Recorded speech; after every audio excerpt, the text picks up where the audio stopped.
नमस्कार दोस्तों, स्वागत है आपका हमारे YouTube channel the horror B पर, जहां आपको मिलेंगी ऐसी डरावनी कहानियां जो आपके दिल की धड़कन को तेज कर देंगी। आज की कहानी एक ट्रक ड्राइवर की है जिनका नाम चंद्रकांत है और उन्हें ट्रक चलाते हुए लगभग 15 साल हो गए हैं। तो अब मैं आपको ये कहानी चंद्रकांत के नजरिए से सुनाता हूँ। लेकिन कहानी शुरू करने से पहले मैं आपको कहना चाहता हूँ कि वैसे तो आपने बहुत सी कहानियां सुनी होंगी, लेकिन आज जो कहानी मैं आपको सुनाने वाला हूं उसे सुनकर आपको बहुत मजा आने वाला है और साथ में डर का एहसास भी होने वाला है। और अगर आप इस चैनल पर पहली बार आए हैं तो चैनल को सब्सक्राइब जरूर करें ताकि आप हमारी इस फैमिली का हिस्सा बन सकें और आने वाली वीडियो आप तक आसानी से पहुंच जाए। तो ज्यादा समय न लेते हुए जल्दी से अपनी कहानी को शुरू करते हैं। दोस्तों, मेरा नाम चंद्रकांत है और मैं उत्तराखंड का रहने वाला हूं। मुझे ट्रक चलाते हुए लगभग 15 साल से ज्यादा हो गए हैं। इन 15 सालों में मुझे ट्रक चलाने का काफी अच्छा अनुभव हो गया है। इतने लंबे सफर में मैंने न जाने कितने शहर, गांव और राज्यों के रास्ते देखे हैं। कभी पहाड़ों के संघर्ष भरे मोड़ तो कभी रेगिस्तान के बेमियादी रास्ते। हर मोड़ पर मुझे कुछ नया सीखने को मिला और हर सफर ने मुझे और मजबूत बनाया। ट्रक मेरी जिंदगी का एक अहम हिस्सा बन चुका है। ये सिर्फ एक काम नहीं बल्कि मेरे लिए एक जज्बा है। दिन हो या रात, धूप हो या बारिश, मैंने हर हालात में स्टीयरिंग संभाली है। दोस्तों, मैंने अपनी जिंदगी में बहुत सफर किए हैं, लेकिन एक सफर ऐसा था जिसको आज भी जब मैं याद करता हूं तो मेरी रूह कांप जाती है। वो सफर इतना भयानक था कि आज तक मैं उसे भूल नहीं पाया हूं। उस रात ने मेरी और मेरे साथी की जिंदगी बदल दी। उस रात हमसे जो गलती हुई थी वो शायद अगर हम ना करते तो हमें उस चीज का सामना ना करना पड़ता। दोस्तों, इस कहानी में आपको मैं ये भी बताऊंगा कि वो गलती क्या थी और हमें किस चीज का सामना करना पड़ा। एक बात जो कहानी शुरू करने से पहले मैं आपको बता दूं कि हम लोग अनजाने में कुछ ऐसी गलतियां कर बैठते हैं जो हमें कभी नहीं करनी चाहिए। उस गलती के बारे में आपको अभी कुछ देर में पता चलने वाला है और इस कहानी से आपको एक सीख भी मिलेगी। तो चलिए कहानी को जारी रखते हैं। दोस्तों, ये बात आज से 8 साल पहले की है, जब वो सब मेरे साथ हुआ था। आज तो मेरे साथ कोई खलासी नहीं है, लेकिन उस वक्त मेरे साथ मेरा एक खलासी हुआ करता था। उसका नाम मोहन था। मोहन एक होशियार और निडर इंसान था। वो किसी से भी नहीं डरता था। देखने में भी काफी हट्टा कट्टा नौजवान था और जो भी काम मैं उसे बोलता वो उस काम को हमेशा पूरा करता था। मेरे साथ मोहन को काफी वक्त हो चुका था और अब मैं उसे अपने छोटे भाई की तरह मानता था। ये बात मोहन भी मानता था और वो मेरी काफी इज्जत भी करता था। हर बार की तरह इस बार भी हमें माल डिलीवर करने अपने शहर से दूसरे जगह जाना था, लेकिन इस बार का जो माल था वो हमें एक गांव लेकर जाना था। ये माल हमें उस गांव के गोदाम तक पहुंचाना था। अब आज से पहले तो मैं कभी भी उस गांव में नहीं गया था, क्योंकि मैं अपने ट्रक को लेकर एक शहर से दूसरे शहर ही चलता रहता हूँ। लेकिन इस बार मुझे पहली बार उस गांव जाना था। हमें उस गांव तक उस माल को पहुंचाने का ऑर्डर मिला था, तो हमारा जाना जरूरी था। वो गांव शहर से काफी दूर था। हमें काफी वक्त लगने वाला था। एक तो हमें उस रास्ते का पूरा पता नहीं था। हालांकि इतना मैं जानता था कि कौन सी सड़क उस तरफ जाती है, लेकिन मैं कभी उस रास्ते पर गया नहीं था। तभी मैं थोड़ा अनजान था उस रास्ते को लेकर। अब जो मेरे ट्रक का मालिक था, मैंने उससे इस बारे में कहा भी कि मैं इस रास्ते पर पहले नहीं गया हूं। तो मेरी बात सुनकर वो मुझसे कहता है कि तुम्हारा जो खलासी है वो उस रास्ते को अच्छे से जानता है।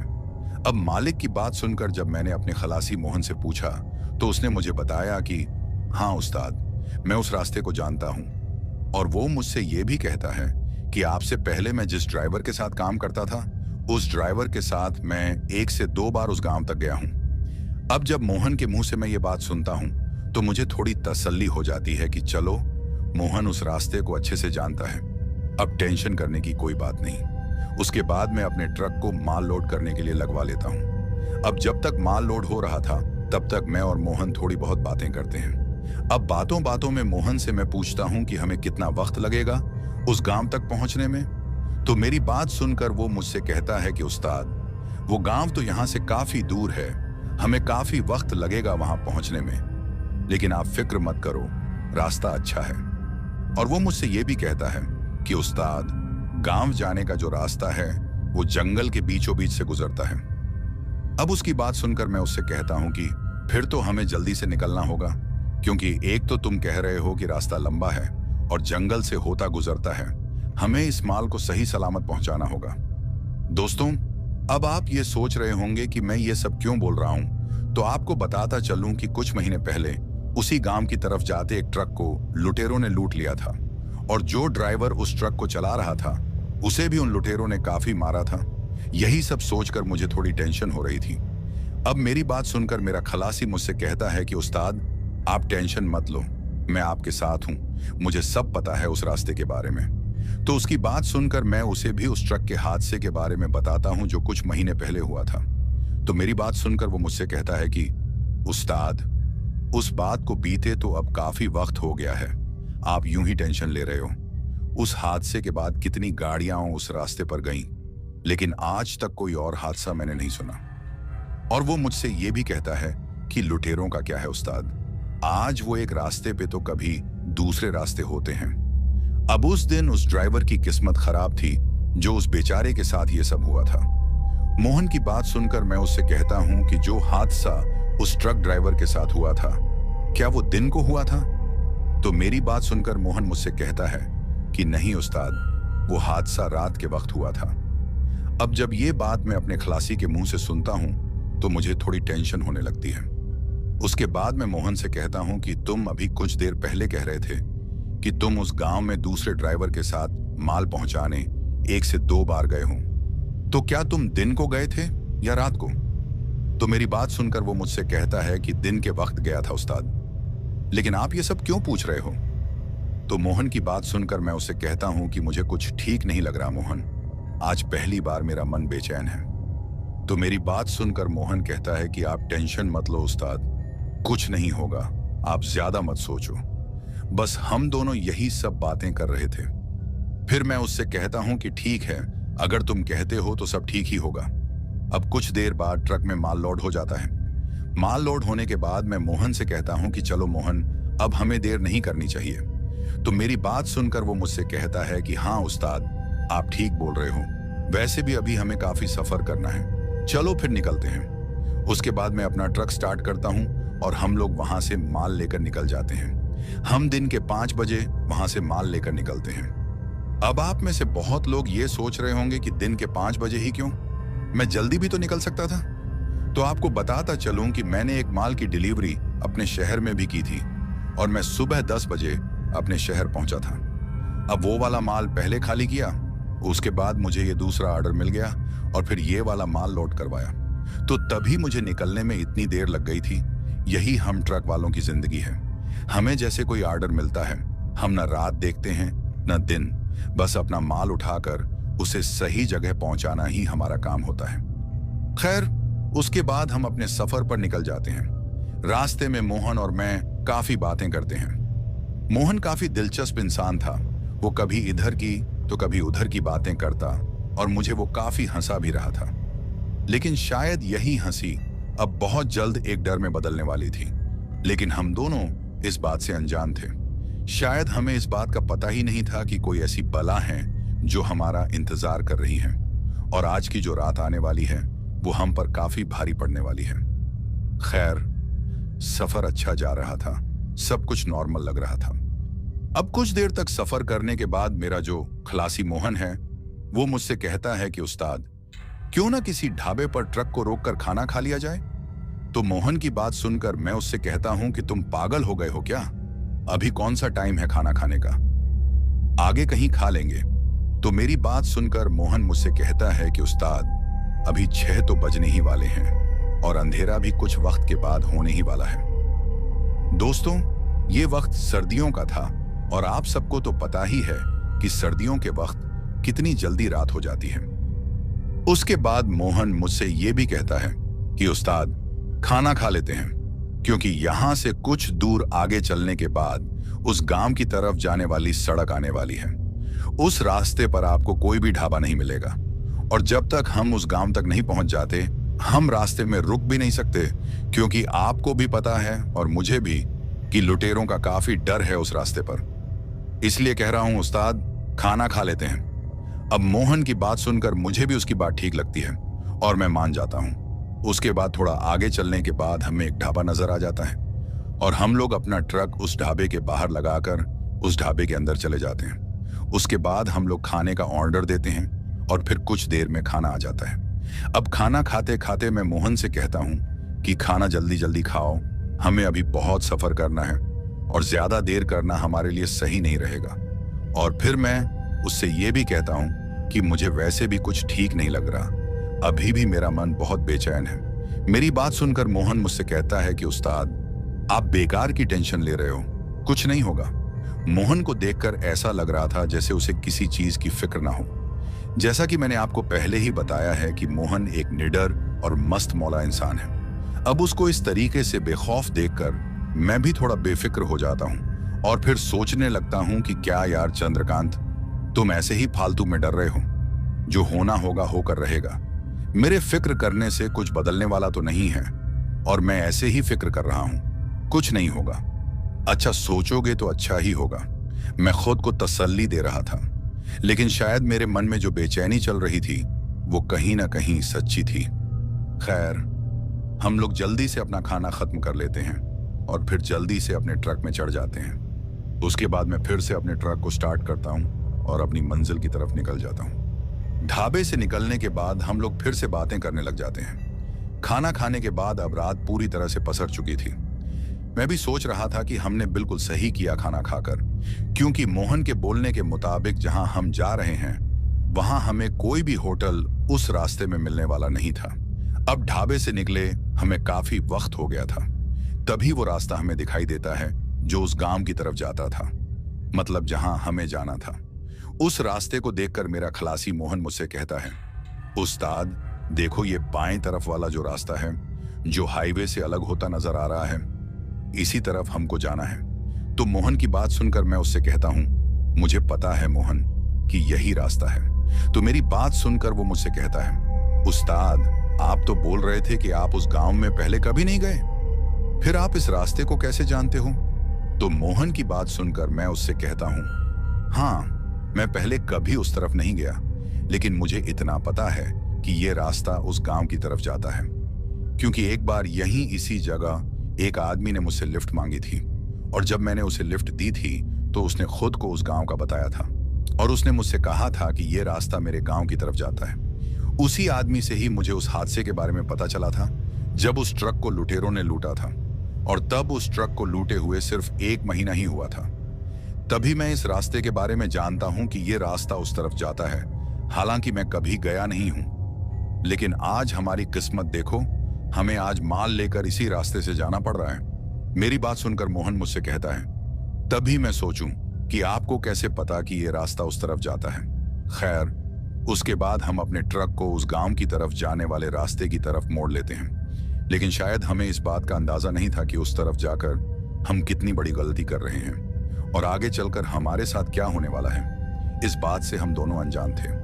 दोस्तों, वो कहते हैं ना, जो जिसकी किस्मत में लिखा होता है वो सब उसे भुगतना ही पड़ता है, और शायद आज हमारी किस्मत ने भी हमें किसी ऐसी चीज से मिलाना था जिसको हम आज तक भूल नहीं पाए हैं। खैर, अब हम अपने ट्रक को लेकर उस रास्ते की तरफ बढ़ जाते हैं। सब कुछ सामान्य लग रहा था। मुझे जरूर उस रास्ते पर चलते हुए थोड़ी बेचैनी हो रही थी, क्योंकि उस रास्ते पर लुटेरों का डर भी बहुत था। हालांकि आज से पहले मुझे कभी भी ऐसी बेचैनी महसूस नहीं हुई थी, लेकिन आज पहली बार मुझे कुछ अच्छा नहीं लग रहा था। तभी मोहन ट्रक का रेडियो ऑन कर लेता है और फिर गाने लगाकर गुनगुनाने लग जाता है। उसे इस तरह से गुनगुनाता देखकर मैं उससे कहता हूं, तुम्हें कभी डर नहीं लगता क्या? तो मेरी बात सुनकर वो मुझसे कहता है, किस बात का डर उस्ताद? मुझे कोई डर वगैरह नहीं लगता, और डर डर कर जीना भी कोई जिंदगी है? हमेशा जिंदगी में खुश रहो। मोहन की बात सुनकर मुझे भी थोड़ी हिम्मत मिलती है और मैं उससे कहता हूं, बात तो तुम्हारी सही है, लेकिन कभी कभी डरना भी बहुत जरूरी होता है। तो मेरी बात सुनकर मोहन थोड़ा मुस्कुराता है और फिर मुझसे कहता है, बात आपकी भी सही है। उसके बाद मैं मोहन से पूछता हूं, मोहन, तुम मुझसे पहले जिस ड्राइवर के साथ काम करते थे वहां से तुमने काम क्यों छोड़ा था? तो मेरी बात सुनकर वो मुझसे कहता है, उस्ताद, वो ड्राइवर मुझसे काम बहुत करवाता था लेकिन पैसे कम देता था, और उतने कम पैसों में मेरा गुजारा भी नहीं होता था। तभी मुझे वहां से काम छोड़ना पड़ा। अब हम लोग यही सब बातें कर रहे थे कि अब हमारे देखते देखते जंगल का इलाका शुरू हो जाता है। अब जिस रास्ते पर हम चल रहे थे वो रास्ता पूरी तरह से सुनसान था। एक भी गाड़ी हमें उस सड़क पर दिखाई नहीं दे रही थी। दोस्तों, उस वक्त का जो माहौल था वो काफी डरावना लग रहा था, क्योंकि अंधेरा बहुत ही गहरा था और दूर दूर तक फैला हुआ था। सिर्फ मेरे ट्रक की हेडलाइट्स ही उस रास्ते के अंधेरे को चीरने की कोशिश कर रही थी। हमें सिर्फ उतना ही नजर आ रहा था जितना हम अपने ट्रक की हेडलाइट से देख सकते थे। बाकी का हमें कुछ भी दिखाई नहीं दे रहा था। सड़क के दोनों तरफ काला घना जंगल था, जिसके बीचों बीच से हमारा ट्रक उस सुनसान सड़क पर गुजर रहा था। मुझे काफी डर लग रहा था उस रास्ते से गुजरते वक्त। पूरा जंगल शांत नजर आ रहा था। सिर्फ मेरे ट्रक के टायरों की घरघराहट और ट्रक के अंदर का रेडियो ही मुझे सुनाई दे रहा था। और कभी कभी तो मुझे ऐसा महसूस हो रहा था जैसे कोई मुझे उस जंगल से देख रहा हो।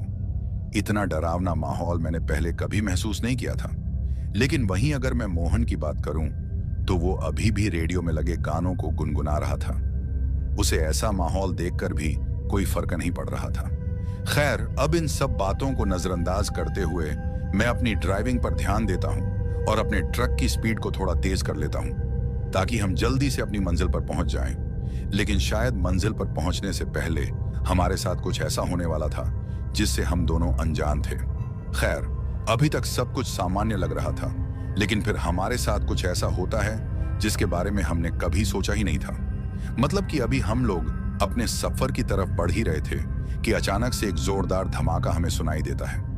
और उस धमाके की आवाज इतनी भयानक होती है कि पूरा जंगल उस आवाज से गूंज उठता है। और उस आवाज को सुनकर मैं और मेरा खलासी मोहन भी काफी ज्यादा डर जाते हैं, क्योंकि उस सुनसान हाईवे पर इस तरह किसी धमाके की आवाज सुनना किसी को भी चौंका सकता था। खैर, अब जब हमने दोनों ने उस धमाके को सुना तो मैं एकदम से अपने ट्रक को ब्रेक लगा देता हूं और फिर ट्रक को सड़क के बीचों बीच रोक देता हूं। अब मेरे ब्रेक लगाते ही मोहन मुझसे पूछता है कि उस्ताद, आपने एकदम से ब्रेक क्यों लगाई? और जिस धमाके की हमको आवाज आई थी वो सब क्या था? तो मोहन की बात सुनकर मैं उससे कहता हूं, मुझे लगता है कि हमारे ट्रक का टायर फट गया है। मेरी बात सुनकर मोहन मुझसे कहता है, उस्ताद, ये तो बड़ा गलत हुआ हमारे साथ, अब क्या करेंगे? तो मोहन की बात सुनकर मैं उससे कहता हूं, करना क्या है, टायर को चेंज करना पड़ेगा। अब ऐसा तो है नहीं कि हम अपने ट्रक को बिना टायर बदले मंजिल तक पहुंचा सकें। हमें टायर बदलना ही पड़ेगा। उसके बाद हम दोनों ट्रक से उतर जाते हैं और पीछे की तरफ जाते हैं। और मेरा शक बिल्कुल सही निकलता है। ट्रक का टायर हमें फटा हुआ नजर आता है। उस टायर की काफी बुरी हालत थी। अब जब वो टायर फटा था तो एक पल के लिए ट्रक का थोड़ा बैलेंस बिगड़ गया था, लेकिन मैंने किसी तरह से ट्रक को संभालकर ब्रेक लगा दी थी। ये तो शुक्र है कि ट्रक का पिछला टायर फटा था। अगर अगला टायर फट जाता तो शायद हमारा ट्रक पलट जाता। खैर, उसके बाद मैं अपने खलासी मोहन से कहता हूं, तुम टायर को खोलो, मैं दूसरा टायर लेकर आता हूं। उसके बाद मोहन टायर को खोलने के काम में लग जाता है और मैं भी दूसरा टायर निकाल लेता हूं। दोस्तों, जिस जगह वो टायर फटा था वो जगह काफी ज्यादा अजीब और डरावनी नजर आ रही थी, क्योंकि जहां हम खड़े थे उस सड़क के नीचे की तरफ एक छोटी सी नदी बह रही थी और नदी में चलते पानी की आवाज हमें अच्छे से सुनाई दे रही थी। बाहर का माहौल काफी ठंडा था, क्योंकि जैसे कि मैंने आपको पहले भी बताया था कि वो वक्त सर्दियों का था। अब मोहन ट्रक के टायर को खोल लेता है और फिर मैं उसे दूसरा टायर पकड़ा देता हूं ताकि वो अच्छे से उस टायर को बदल दे। मेरे पास एक टॉर्च थी जिसकी रोशनी मैंने मोहन की तरफ की हुई थी, क्योंकि वो टायर बदल रहा था। इतने घने अंधेरे में वही टॉर्च ही हमारा सहारा थी। अब जब मैं उस टॉर्च को मोहन की तरफ टिकाकर खड़ा था तो बीच बीच में जंगल की तरफ भी मैं उस टॉर्च को लगाता था, क्योंकि मुझे अभी भी बहुत डर लग रहा था। मैं बस भगवान से एक ही दुआ कर रहा था कि हम लोगों का लुटेरों से सामना ना हो, क्योंकि इतनी सुनसान सड़क पर, वो भी इतनी रात को माल से भरे ट्रक को रोकना किसी खतरे से कम नहीं था। और उस वक्त लुटेरों का काफी डर भी हुआ करता था। खैर, अब कुछ ही देर में मोहन ट्रक का टायर बदल लेता है और मैं उस फटे हुए टायर को ट्रक में अच्छे से रख देता हूं। उसके बाद मैं ट्रक में चढ़ जाता हूं और ट्रक में चढ़ने से पहले मोहन से कहता हूं कि अब ज्यादा देर मत करो, हमें जल्दी से निकलना होगा। यहां ज्यादा देर रुकना खतरे से खाली नहीं है। तो मेरी बात सुनकर मोहन मुझसे कहता है, उस्ताद आप ट्रक में चढ़ो, मैं अभी आता हूं। तो मोहन की बात सुनकर मैं उससे कहता हूं, आखिर तुम जा कहां रहे हो? तो मेरी बात सुनकर वो कहता है, कहीं नहीं जा रहा उस्ताद, बस टॉयलेट करके अभी आता हूं। तो मोहन की बात सुनकर मैं उससे कहता हूं, जल्दी करो। उसके बाद मोहन ट्रक के पीछे की तरफ चला जाता है और मैं भी तब तक अपने ट्रक को स्टार्ट करता हूं। अब मुझे 5 मिनट से ज्यादा हो जाते हैं ट्रक में बैठे हुए, लेकिन अभी तक मोहन पीछे से वापस नहीं आया था। अब जब मोहन इतना वक्त लगाता है आने में, तो मुझे उस पर काफी गुस्सा आ जाता है और मैं सोचता हूं कि आज अगर हमारे ट्रक को लुटेरों ने लूटा तो उसका पूरा जिम्मेदार ये मोहन होगा। कितना बेफिक्र इंसान है ये मोहन। इसे इतना तो पता होना चाहिए कि यहां रुकना हमारे लिए ठीक नहीं है। अभी मैं ये सब सोच ही रहा था कि तभी मोहन मेरी ट्रक की खिड़की के पास आ जाता है और फिर मुझे आवाज लगाकर कहता है, उस्ताद जल्दी नीचे उतरो। तो मोहन की बात सुनकर मैं उससे कहता हूं, तुम पागल हो गए हो क्या? एक तो तुमने आने में इतनी देर लगाई और अब बोल रहे हो कि नीचे उतरो। तो मेरी बात सुनकर वो कहता है, उस्ताद मैंने कुछ देखा है, क्या आप मुझे बता सकते हैं कि वो क्या है? तो मोहन की बात सुनकर मैं उससे कहता हूं, मुझे कुछ नहीं देखना, तुम जल्दी से ट्रक में बैठ जाओ। इस सुनसान रास्ते पर रुकना हमारे लिए ठीक नहीं है। तो मेरी बात सुनकर वो कहता है, उस्ताद आप एक बार तो देखो आखिर वो क्या है, उसके बाद हम जल्दी यहां से निकल जाएंगे। तो मोहन की बात सुनकर मैं उससे कहता हूं, आखिर बताओगे भी क्या देखा है तुमने जो इतनी जिद कर रहे हो दिखाने की? तो मेरी बात सुनकर वो कहता है, आप खुद ही उतर कर देखो, मुझे तो कुछ समझ ही नहीं आ रहा कि आखिर वो सब क्या है।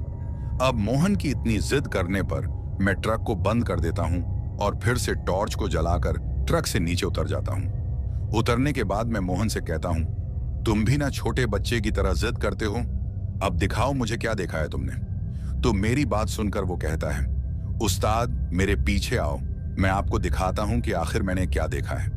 अब मोहन की बात सुनकर मैं उसके पीछे पीछे चल पड़ता हूं। उसके बाद वो मुझे ट्रक के पीछे की तरफ ले जाता है और फिर वो मुझे थोड़ा साइड की तरफ ले जाता है। वहां मुझे एक रास्ता नजर आता है जो कि उस नदी की तरफ जा रहा था, जो कि सड़क के साथ में नीचे की तरफ थी। अब जब मैं उस रास्ते को देखता हूं तो मैं मोहन से कहता हूं, तुमने मुझे इसी रास्ते को दिखाने लाया है क्या? तो मेरी बात सुनकर वो कहता है, नहीं उस्ताद, इस रास्ते के साइड में देखो, इस पत्थर पर क्या रखा है। तो मोहन की बात सुनकर मैं अपनी नजर को थोड़ा और साइड में करता हूं और जब मैं अपनी नजर को उस पत्थर की तरफ करता हूं तो मुझे काफी अजीब लगता है और थोड़ा डर भी लगने लगता है।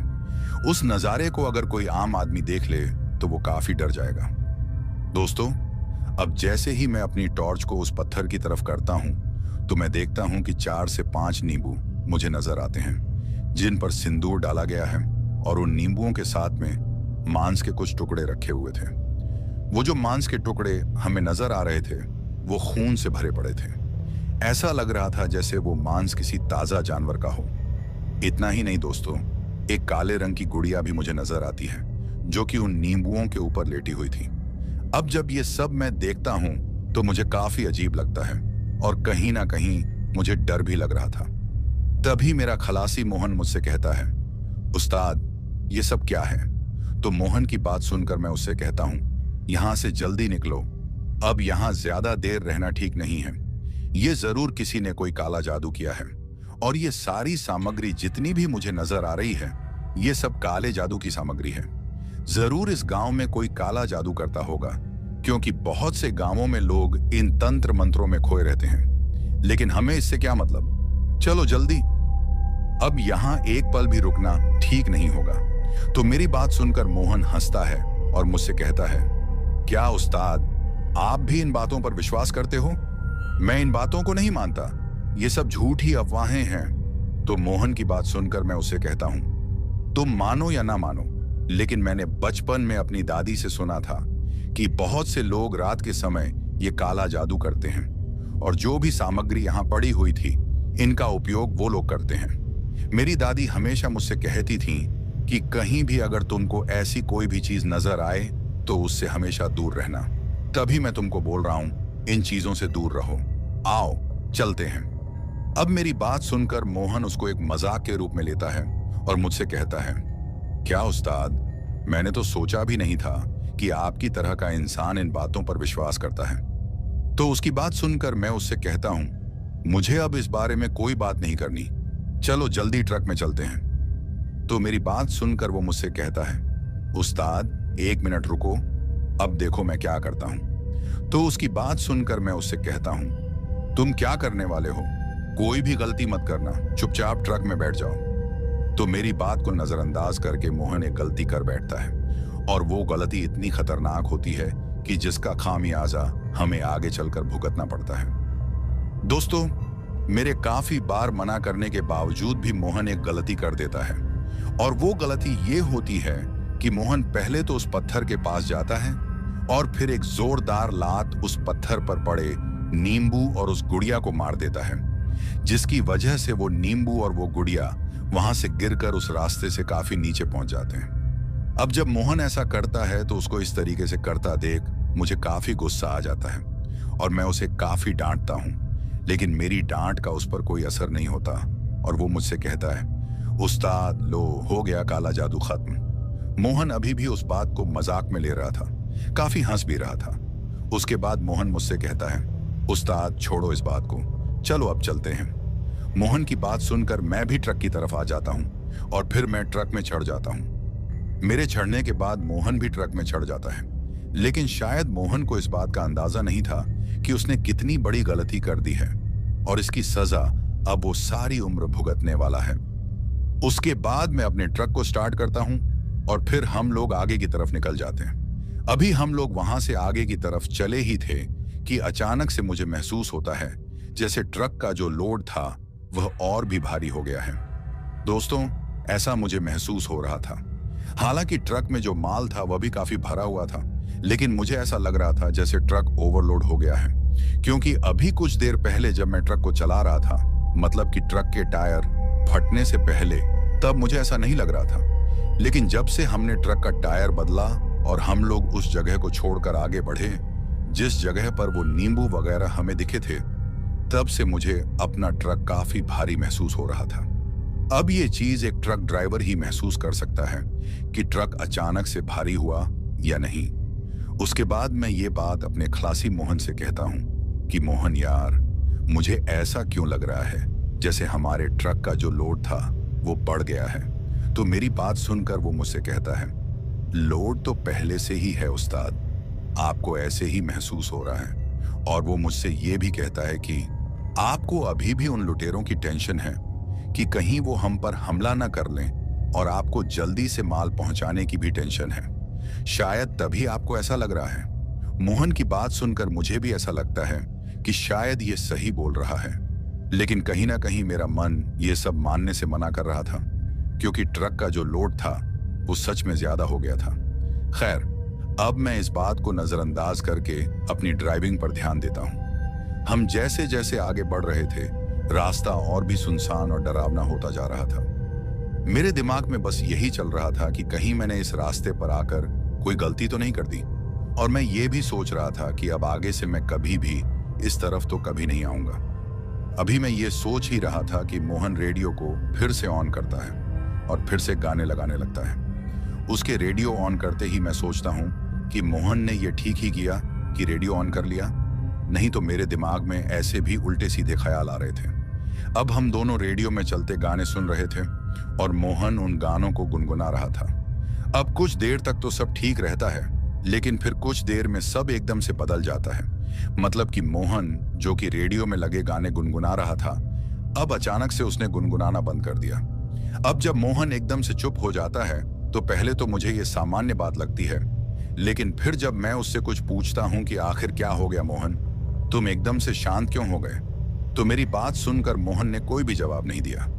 मेरे 1 से 2 बार पूछने पर भी जब मोहन का कोई जवाब नहीं आता तो मैं ट्रक को थोड़ा धीमा कर लेता हूं और पहले तो रेडियो को बंद कर देता हूं। फिर मोहन को दोबारा से पूछता हूं कि आखिर बताओगे क्या हुआ, तुम एकदम से चुप क्यों हो गए हो और मेरी बात का जवाब क्यों नहीं दे रहे। लेकिन मोहन अभी भी शांत था। दोस्तों, मोहन की हालत ऐसी थी कि वह एकदम से शांत खड़ा था। उसके माथे से पसीना छलक रहा था और वह मुझे थोड़ा डरा हुआ लग रहा था। अब इस तरीके से मैंने पहले कभी भी मोहन को डरते नहीं देखा था। अब मोहन की ऐसी हालत देखकर मुझे भी थोड़ा डर लगने लगा था, क्योंकि जो मोहन इतना दिलदार इंसान होकर भी अगर ऐसी हालत में था तो इसके पीछे कोई ना कोई वजह भी जरूर होगी। एक और बात जो मैं आपको कहना चाहता हूं दोस्तों, मोहन जो था उसकी आंखें खिड़की से बाहर जो ट्रक का साइड मिरर था उस पर टिकी हुई थी और वह अभी भी खिड़की की तरफ ही देख रहा था। अब उसको इस तरीके से खिड़की की तरफ देखते हुए मैं सबसे पहले तो ट्रक को ब्रेक लगाकर रोक लेता हूं और फिर अपने हाथ से मोहन के कंधे को छूकर उसको हिलाता हूं। अब जब मैंने मोहन को छुआ तो पहले तो मोहन एकदम से चौंक जाता है। उसके चौंकने के बाद मैं उससे पूछता हूं कि क्या हुआ मोहन, तुम इतना डरे हुए क्यों हो? तो मेरी बात सुनकर मोहन मुझसे कहता है, उस्ताद, मैंने ट्रक के पीछे की तरफ किसी को चढ़ते हुए देखा है। और वो मुझसे ये भी कहता है कि उस्ताद, पहले तो मुझे लगा कि ये मेरा कोई भ्रम है, लेकिन उसके बाद वो जो भी चीज मुझे नजर आई वो ट्रक के साइड की तरफ आती हुई मुझे दिखाई दी। उस्ताद, वो कुछ अजीब ही थी। अब मोहन की बात सुनकर मैं भी थोड़ा डर जाता हूं और सोचता हूं कि कहीं कोई लुटेरा हमारे ट्रक पर तो नहीं आ गया और उसी को मेरे खलासी ने देखा हो। उसके बाद मैं मोहन से कहता हूं, मोहन, मुझे तो लगता है कि जरूर ये कोई लुटेरा होगा जो तुमने देखा होगा। शायद जब हम लोग ट्रक का टायर बदल रहे थे तो ये लुटेरा तब हमारे ट्रक पर चढ़ गया हो। मोहन यार, मुझे तो बहुत डर लग रहा है। लगता है इसके साथी भी हमें आगे मिल जाएंगे और जो हादसा आज से कुछ महीने पहले उस ट्रक ड्राइवर के साथ हुआ था, आज वो हादसा हमारे साथ होने वाला है। मेरी बात सुनकर मोहन मुझसे कहता है, उस्ताद, जो चीज मैंने देखी है ये कोई लुटेरा नहीं है उस्ताद, ये कुछ अजीब ही था। उसकी बात सुनकर मैं उससे कहता हूं, तुम्हारे बोलने का मतलब क्या है? तो मोहन मुझसे कहता है, उस्ताद, एक भयानक साया मैंने अपने ट्रक के साइड की तरफ देखा जो हमारे ट्रक पर चिपक कर बैठा था और उस साये ने कई बार मेरे करीब आने की कोशिश की। उस्ताद, मुझे बहुत डर लग रहा है, आप जल्दी से ट्रक को भगाओ।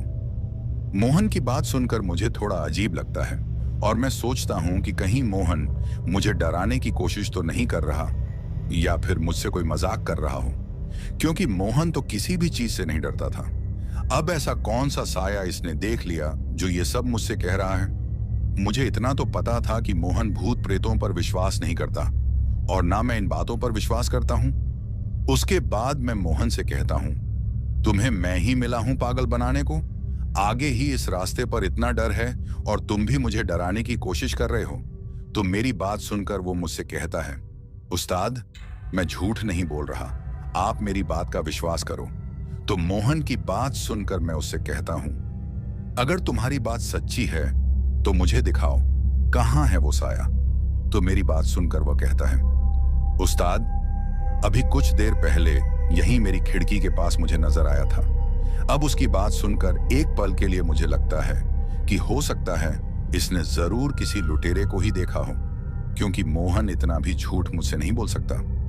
उसके बाद मैं मोहन से कहता हूं, चलो मुझे दिखाओ, कहां पर है वो साया? आओ ट्रक के पीछे अच्छे से देखते हैं कि आखिर तुमने क्या देखा। तो मेरी बात सुनकर वो पहले तो मना करता है लेकिन फिर मान जाता है।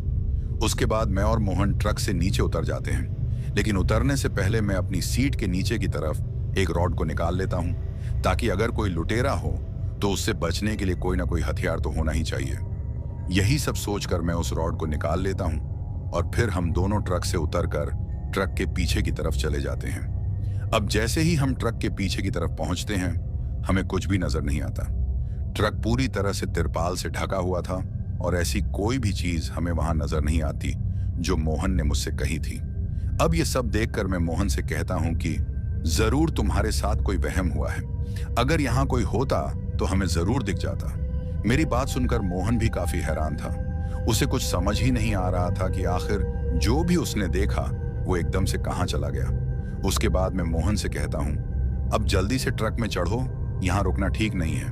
तो मेरी बात सुनकर मोहन ट्रक में चढ़ जाता है और फिर मैं भी अपने ट्रक का फाटक खोलकर ट्रक में चढ़ जाता हूं। फिर हम अपना ट्रक स्टार्ट करके वहां से आगे की तरफ निकल जाते हैं। अब मैं अपने ट्रक की स्पीड को थोड़ा तेज कर लेता हूं ताकि हम जल्द से जल्द उस गांव तक पहुंच जाएं। अभी हम लोग वहां से थोड़ा आगे की तरफ चले ही थे कि अचानक से जंगल से कोई जानवर एकदम से निकलकर हमारे ट्रक के सामने आ जाता है। अब जब तक मैं वो सब समझ पाता कि आखिर वो क्या था, तब तक वो जो भी था मेरे ट्रक के नीचे आ जाता है और एक जोरदार आवाज मेरे ट्रक के नीचे से आ जाती है। अब जब एकदम से मेरे साथ वो चीज हुई तो मैंने अपनी तरफ से पूरी कोशिश की थी ब्रेक लगाने की, लेकिन शायद मेरे ब्रेक लगाने से पहले ही वो जो भी चीज थी या जो भी कोई जानवर था मेरे ट्रक के नीचे आ गया था। अब ये सब होने के बाद मैं काफी ज्यादा डर जाता हूँ। ये सब मोहन ने भी देखा था, लेकिन उसे भी कुछ समझ नहीं आ रहा था क्योंकि सब कुछ एकदम से हुआ था। ये सब होने के बाद मैं और मोहन जल्दी से अपने ट्रक से बाहर आ जाते हैं और मैं अपनी टॉर्च को जलाकर ट्रक के नीचे की तरफ रोशनी करता हूँ। अब जब मैंने अपने ट्रक के नीचे टॉर्च की रोशनी की तो मैं काफी ज्यादा डर जाता हूँ। दोस्तों, मैं देखता हूँ कि ट्रक के जो टायर थे वो पूरी तरीके से खून से भरे हुए थे। ये सब नजारा देखकर मोहन भी चौंक गया था। अब हम लोग ज्यादा ना सोचकर उस चीज को देखने की कोशिश करते हैं कि आखिर जो भी चीज या जानवर हमारे ट्रक के नीचे आया वो क्या था। हम दोनों उस जानवर को अच्छे से पीछे की तरफ भी देखते हैं, लेकिन हमें सिवाय खून के वहां कुछ भी नजर नहीं आता। अब हम लोगों की तो कुछ समझ में ही नहीं आ रहा था कि आखिर जो भी हमारे ट्रक के नीचे आया वो गया तो गया किधर, और वो क्या था। अगर कोई जानवर था तो हमें दिख क्यों नहीं रहा। ये सब देखकर मेरा दिमाग खराब हो गया था। उसके बाद मैं मोहन से कहता हूं कि छोड़ो इस बात को और जल्दी से ट्रक में चढ़ो।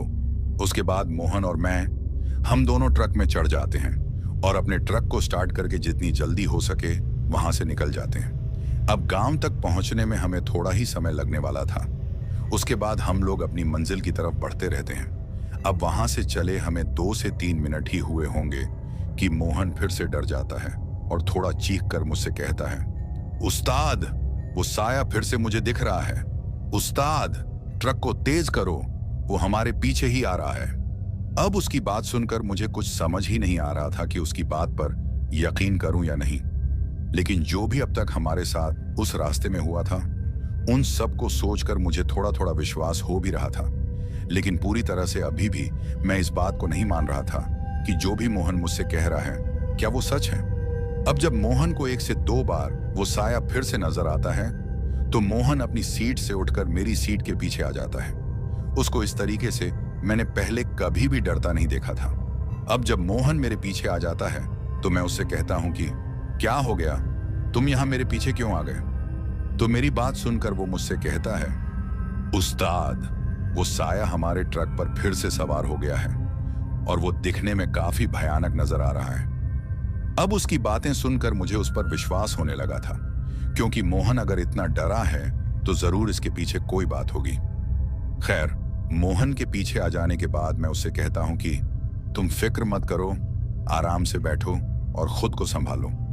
उसके बाद मैं ट्रक चलाता रहता हूं। अब जब मैं ट्रक चला रहा था कि अचानक मुझे अपने ट्रक के साइड मिरर में थोड़ी हलचल महसूस होती है। अब जब मुझे ऐसा महसूस होता है तो मैं कुछ सेकंड के लिए अपनी नजर उस साइड मिरर की तरफ करता हूं। अब जैसे ही मैंने अपनी नजरों को साइड मिरर की तरफ किया तो जो मैं देखता हूं उसे देखकर मेरी आंखें फटी की फटी रह जाती हैं। इतना डरावना मंजर मैंने अपनी जिंदगी में पहली बार देखा था। दोस्तों, अब जैसे ही मेरी नजर उस साइड मिरर पर पड़ती है तो मैं देखता हूं कि सच में एक काला साया मेरे ट्रक के साइड की तरफ मुझे दिखाई देता है। और अब मुझे पूरे तरीके से विश्वास हो जाता है कि जो भी मेरा खलासी मोहन मुझसे कह रहा था वो सब सच था। दोस्तों, वो साया काफी अजीब तरीके से ट्रक पर चिपका हुआ मुझे नजर आ रहा था। जिस तरीके से कोई छिपकली किसी दीवार पर चिपक कर बैठती है, उसी तरीके से वो साया मेरे ट्रक के साइड में पीछे की तरफ चिपका हुआ मुझे नजर आ रहा था। उस साये को देखकर मैं बुरी तरह से डर जाता हूं और मैं अपने खलासी मोहन से कहता हूं, मोहन, तुम्हारी बात बिल्कुल सच्ची थी। वो साया सच में हमारे ट्रक पर ही बैठा हुआ है।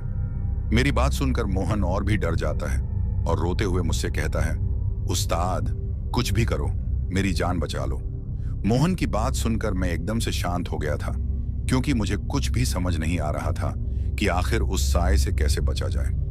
अभी मैं ये सोच ही रहा था कि तभी वो साया उस ट्रक से साइड से चलता हुआ मेरी खिड़की के काफी करीब आ जाता है।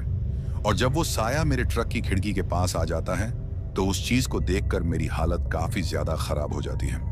इतना भयानक नजारा मैंने अपनी जिंदगी में पहली बार देखा था। दोस्तों, मैं देखता हूं कि जब वो साया मेरे काफी करीब आ जाता है तो वो साया एक औरत की तरह मुझे नजर आता है, लेकिन वो दिखने में कोई साधारण औरत नहीं बल्कि किसी चुड़ैल की तरह नजर आ रही थी। दोस्तों, उस चुड़ैल ने काली पोशाक पहनी हुई थी। उसके काफी लंबे काले बाल जो कि हवा में लहरा रहे थे, बड़े बड़े दांत और लंबे लंबे नाखून मुझे साफ साफ दिखाई दे रहे थे। उसका चेहरा इतना भयानक था कि उसको शब्दों में पिरोना काफी मुश्किल था। उसकी आंखें बिल्कुल आग में जले अंगारों की तरह नजर आ रही थी। मैं चाहकर भी उससे अपनी नजरों को मिला नहीं पा रहा था। इतना भयानक चेहरा अगर कोई भी देखे तो उसे हार्ट अटैक हो जाए, और शायद अब मेरी हालत भी कुछ ऐसी ही थी। मुझे बस ऐसा महसूस हो रहा था जैसे अभी कुछ देर में मुझे हार्ट अटैक आने वाला है। और वो जो भी कोई चीज या चुड़ैल थी, वो काफी ध्यान से मुझे बाहर की तरफ से उस शीशे से देख रही थी। मेरे हाथ जैसे मानो स्टीयरिंग पर जाम से हो गए थे। मुझे बस ऐसा लग रहा था जैसे अब मेरे ट्रक का बैलेंस बिगड़ जाएगा और हमारा ट्रक पलट जाएगा। लेकिन एक बात की समझ मुझे अभी तक नहीं आई थी। वो जो भी हमारे ट्रक के अंदर अभी तक नहीं आई थी, शायद हमारे ट्रक में लगाई भगवान की जो मूर्ति थी, ये सब उसी की शक्ति थी कि वो चुड़ैल अभी तक हमारे ट्रक के अंदर नहीं आई थी। अब किसी तरीके से उसी तरह ट्रक चलाते हुए मेरा खलासी मोहन मुझसे कहता है, उस्ताद, वो देखो गांव नजर आ गया है। उस्ताद, आप किसी तरीके से अपने ट्रक को गांव तक पहुंचा दो, फिर शायद हम बच जाएं। मोहन की बात सुनकर मुझे एक उम्मीद नजर आने लगी कि शायद गांव में पहुंचकर हमारी जान बच सकती है। अब इतना तो मुझे पता चल चुका था कि ये चुड़ैल हमारे केबिन के अंदर आने वाली नहीं है, क्योंकि ट्रक के अंदर भगवान शंकर की मूर्ति लगी हुई थी। अब इसी बात को ध्यान में रखकर मैं थोड़ी हिम्मत करके अपने ट्रक को गांव की सीमा के अंदर ले जाता हूं, और फिर हम लोग गांव में पहुंच जाते हैं। अब जैसे ही हम लोग गांव पहुंचते हैं तो मैं अपनी खिड़की की तरफ डरते हुए देखता हूं कि क्या वो चुड़ैल अभी भी वहीं पर है।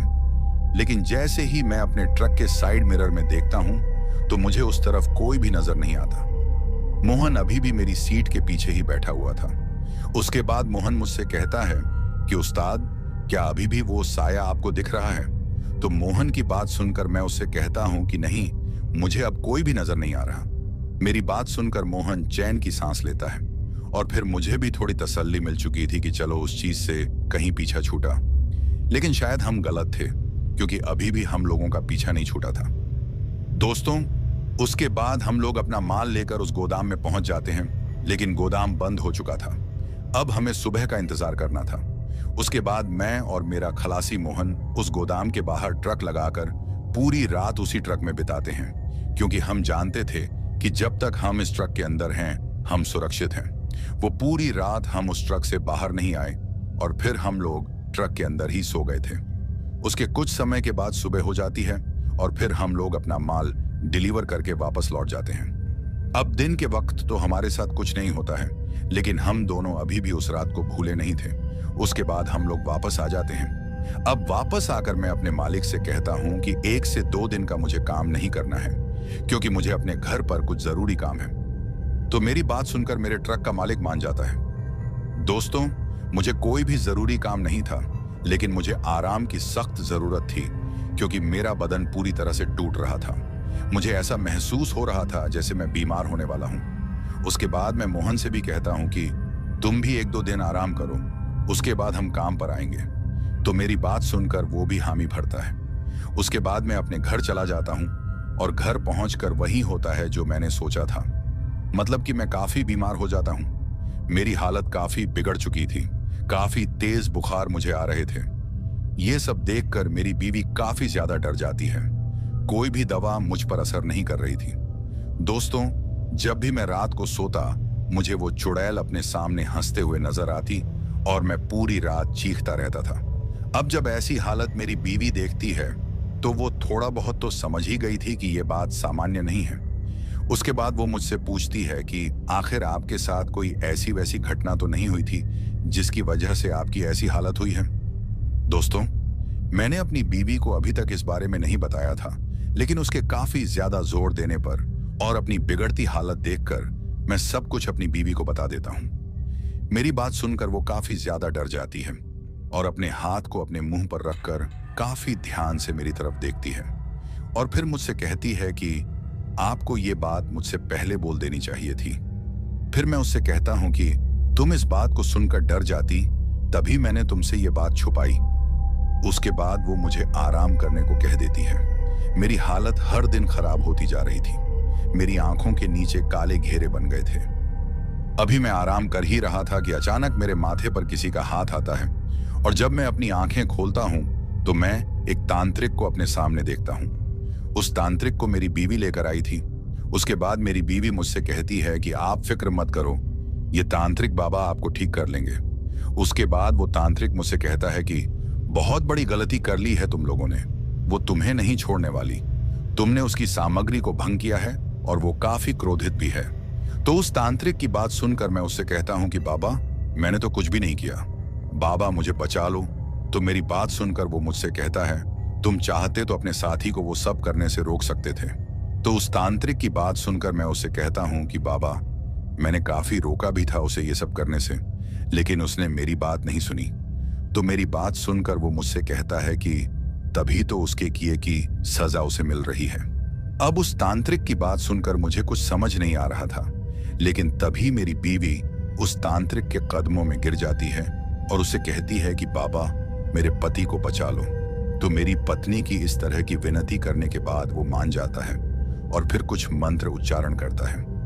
उसके बाद वो मेरी पत्नी को उस कमरे से बाहर निकाल देता है। फिर वो तांत्रिक काफी मंत्रोच्चार करता है और एक विभूति मेरे माथे पर लगाता है। उसकी लगाई हुई विभूति से मैं काफी ज्यादा चिल्ला रहा था, क्योंकि मुझे बहुत तकलीफ हो रही थी, और काफी चिल्लाने के बाद मैं बेहोश हो जाता हूँ। और जब मुझे होश आती है तो मेरे सामने मेरी बीवी और वो तांत्रिक खड़ा था।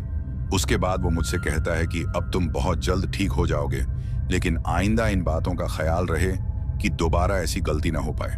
उसके बाद मैं उस तांत्रिक बाबा का शुक्रिया करता हूँ और फिर वो बाबा वहां से चला जाता है। अब कुछ दिनों के बाद मैं पूरी तरह से ठीक हो जाता हूँ। अब जब मैं पूरी तरह से ठीक हो जाता हूँ तो मैं सोचने लगता हूँ कि अगर मेरी इतनी बुरी हालत हुई थी तो मेरे खलासी जिसने वो सब किया था उसका क्या हाल होगा। मुझे अब उसकी फिक्र होने लगी थी। उसके बाद मैं अपने खलासी को फोन करता हूँ, लेकिन मोहन का फोन तो बज रहा था, लेकिन कोई भी फोन नहीं उठा रहा था।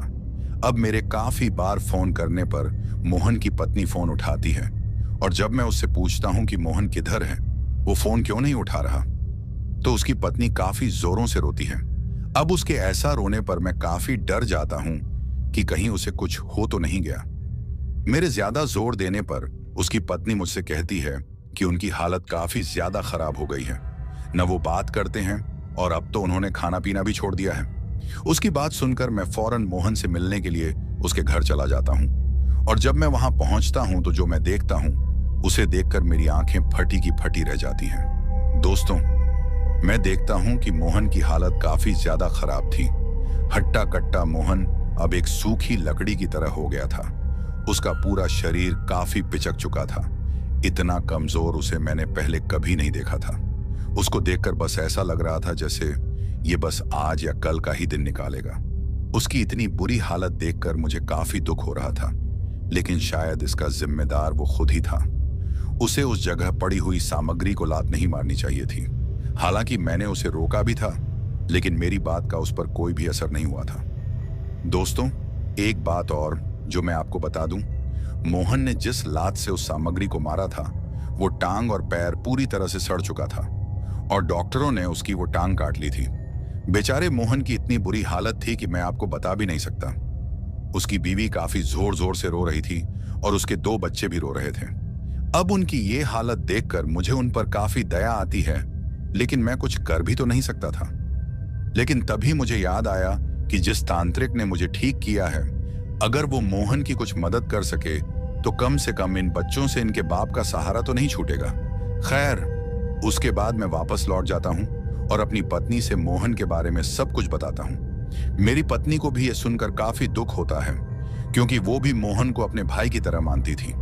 उसके बाद मेरी पत्नी और मैं उस तांत्रिक को लेकर मोहन के घर चले जाते हैं। दोस्तों, हम लोग उसी दिन मोहन के घर चले गए थे जिस दिन मैं पहले उसे देखने गया था, क्योंकि अगर मैं थोड़ी भी देर करता तो शायद मोहन की जान पर बन सकती थी।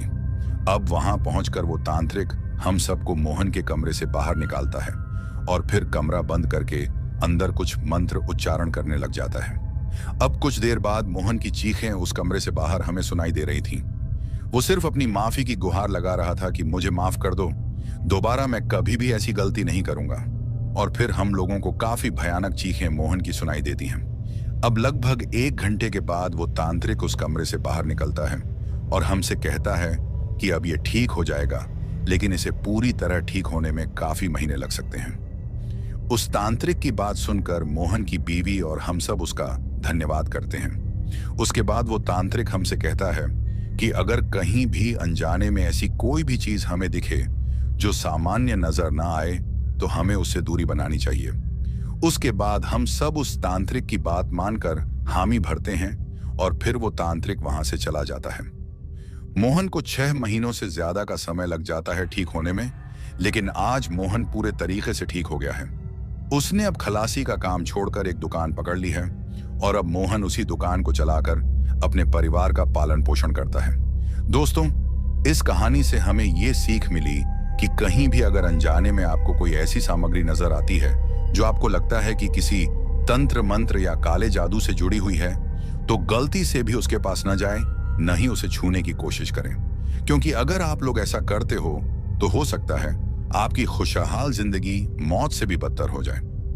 दोस्तों, इन सब चीजों से दूर रहें और अगर आप इन सब चीजों पर विश्वास नहीं करते तो ये काफी अच्छी बात है, लेकिन अनजाने में भी ऐसी कोई गलती ना करें जो आप पर भारी पड़ जाए। तो दोस्तों, कैसी लगी हमारी ये कहानी? अगर आपको ऐसी और भी कहानियां सुननी हैं तो हमारे चैनल को सब्सक्राइब करना बिल्कुल मत भूलिएगा। अब चलते हैं उन दोस्तों की ओर जिन्होंने हमारी पिछली कहानी पर कमेंट करके हमें अपना प्यार और समर्थन दिया। तो चलिए सबसे पहले उनका नाम लेते हैं। पहले हैं दीपक, मुंबई महाराष्ट्र से। वंश सैनी हैं उत्तर प्रदेश से।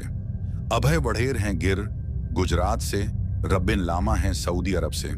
रीता छाबरियानी हैं जकार्ता से। सूरज सिंह हैं नोएडा उत्तर प्रदेश से।